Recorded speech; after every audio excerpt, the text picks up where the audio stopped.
Iran ও ইসরায়েলের মধ্যে চলমান উত্তেজনা এবার পৌঁছেছে এক নতুন মাত্রায়। ইসরায়েল দীর্ঘদিন ধরে চেষ্টা করছে ইরান যাতে পারমাণবিক অস্ত্র তৈরি করতে না পারে। অন্যদিকে ইরান গোপনে তার পরমাণু কার্যক্রম চালিয়ে যাচ্ছে। বর্তমানে দুই দেশের মধ্যে তীব্র উত্তেজনা বিরাজ করছে, যা ব্যাপক ক্ষয়ক্ষতির আশঙ্কা বাড়িয়েছে। এদিকে যুক্তরাষ্ট্র ইরানের বিরুদ্ধে ইসরায়েলকে সমর্থন জানিয়ে হামলার কথা জানিয়েছে।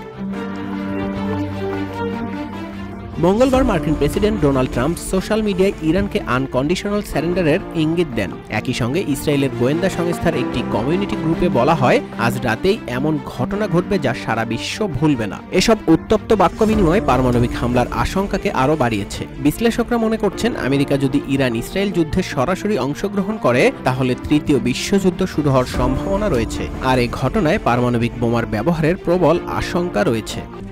RICL TMX, যুগের পর যুগ স্থাপনা থাকে মজবুত। একটি পারমাণবিক গোটা একটি শহর মুহূর্তেই তছনছ করে দিতে পারে। তাই যদি কোনো দেশ পরমাণু হামলা করে তাহলে বাঁচার জন্য খুব কম সময় ও সম্ভাবনা হাতে থাকে। এই সময়টাতে দ্রুত এবং সঠিক পদক্ষেপ নেওয়া জরুরি। আর এই ভয়াবহতা বিবেচনায় নিয়ে জরুরি প্রস্তুতি নেওয়া অত্যন্ত গুরুত্বপূর্ণ।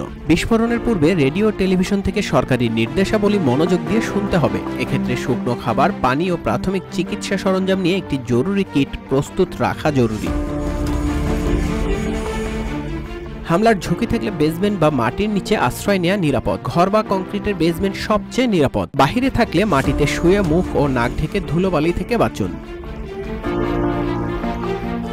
এদিকে বিস্ফোরণের পর প্রথম 24 ঘন্টায় রেডিয়েশন সবচেয়ে বেশি থাকে, তাই বাইরে বের হওয়া থেকে বিরত থাকুন। যে কাপড় পরেছিলেন তা দ্রুত খুলে প্লাস্টিক ব্যাগে রাখুন এবং সাবান দিয়ে গোসল করুন। খোলা খাবার ও পানীয় এ সময় ব্যবহার করবেন না।